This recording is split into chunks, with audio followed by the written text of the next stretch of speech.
Have you noticed how hard it's become to stay with one thought? Not because you're lazy, not because you lack discipline, but because your mind no longer feels comfortable in silence. You open your phone for 1 second, and suddenly 40 minutes disappear. You switch between apps without thinking. You watch videos you don't even care about. You scroll while eating, scroll while resting, scroll while feeling anxious.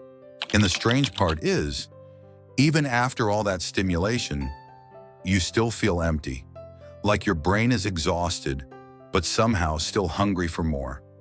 That's because distraction is no longer just a habit. For many people, it has become their default emotional state, and modern life is training your brain to stay there. Every notification, every short video, every endless feed, every tiny hit of stimulation, your brain slowly learns something dangerous. That effort feels uncomfortable, and distraction feels safe. So over time, focusing starts to feel painful. Reading feels harder. Thinking deeply feels exhausting. Even sitting alone with your own thoughts can start to feel unbearable. Not because your brain is broken, but because it adapted. Your mind became conditioned to constant stimulation. And once that happens, normal life starts feeling emotionally flat. A quiet walk feels boring. A book feels slow. Real progress feels too delayed. Meanwhile, distraction gives instant emotional relief. And your brain begins choosing relief over meaning. Again, and again, and again. That's why so many people today feel mentally drained all the time. Not because they're doing too much, but because their attention is constantly being pulled apart. Your brain was never designed for this amount of stimulation. Thousands of years ago, your attention was precious. Now entire industries compete to steal it from you. Apps are designed to keep you emotionally hooked. Algorithms study your behavior. Notifications interrupt your thoughts before they can fully form. And slowly, your brain becomes addicted to intensity. Not happiness, intensity. Because distraction doesn't actually satisfy you. It only keeps you occupied long enough to avoid discomfort. That's why people can spend an entire day consuming content and still go to bed feeling emotionally empty. Their brain receives stimulation, but not fulfillment. And there's a massive difference between those two things. Fulfillment usually comes slowly, through effort, through focus, through doing something meaningful long enough to feel connected to it.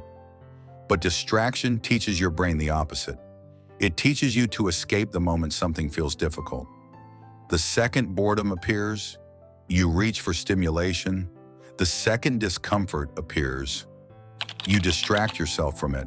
And eventually, your brain stops trusting slow rewards altogether. That's when discipline starts feeling impossible. Not because you're weak, but because your reward system has been rewired toward instant gratification. And honestly, this is happening to almost everyone. People think they have an attention problem, but many actually have a stimulation dependency. Their nervous system became so overloaded that peace itself started feeling uncomfortable. That's why some people can't sit quietly anymore. Why they need noise while eating, videos while cleaning, music while walking, constant input, constant distraction, constant escape from stillness. Because stillness forces you to face your own mind. And for many people, that feels terrifying. But here's the strange thing.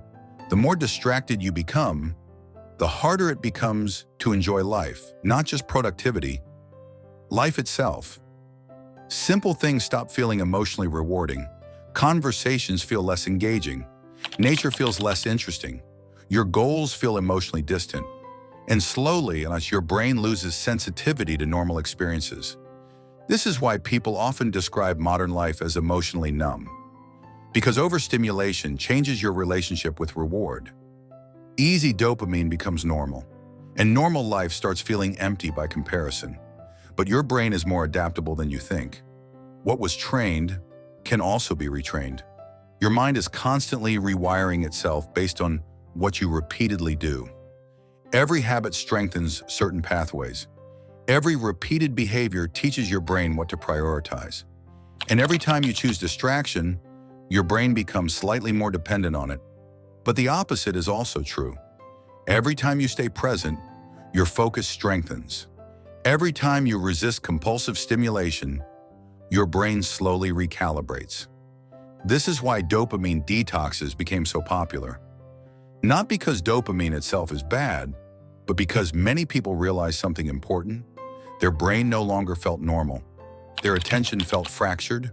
Their motivation disappeared, and they couldn't understand why. So they started removing the constant stimulation, less scrolling, less noise, less endless content. And at first, what feels horrible.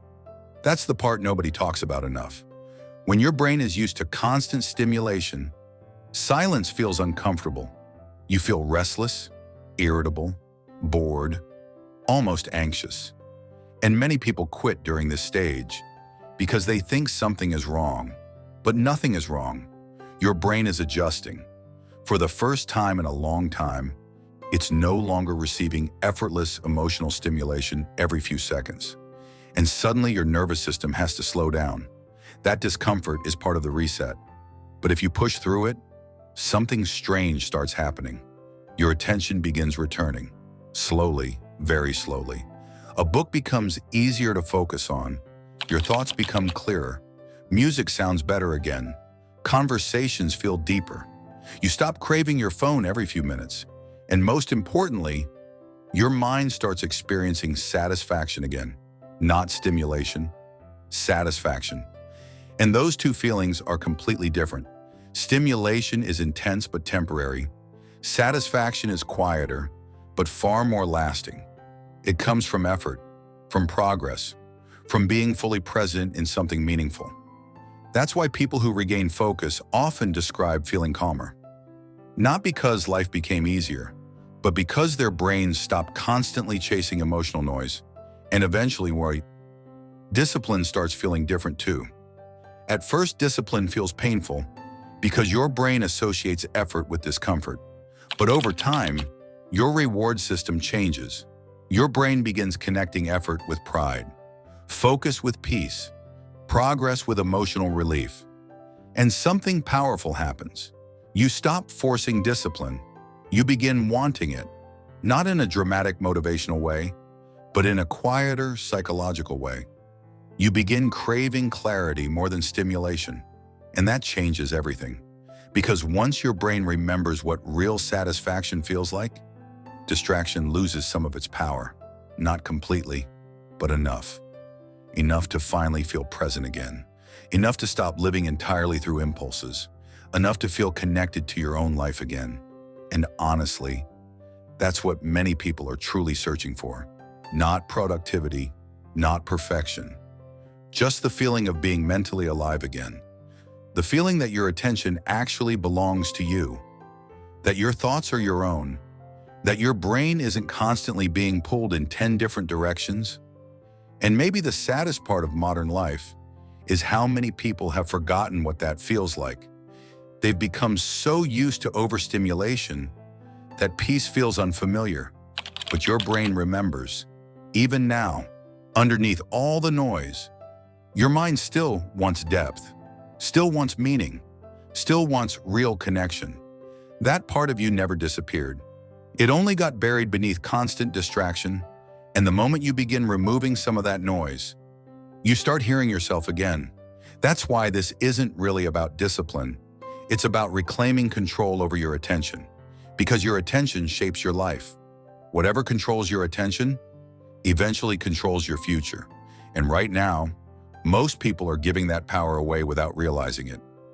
One notification at a time, one scroll at a time, one distraction at a time, until they wake up one day feeling emotionally disconnected from their own life. But it doesn't have to stay that way. Your brain can change. Your habits can change. Your relationship with focus can change. But it starts with one uncomfortable decision: allowing your mind to be bored again, allowing silence to exist again, allowing your brain to slow down long enough to remember what real satisfaction feels like. Because the people who beat distraction usually aren't stronger than everyone else. They just stopped feeding the part of their brain that was keeping them trapped. And once that happens, Focus stops feeling like punishment. It starts feeling like freedom.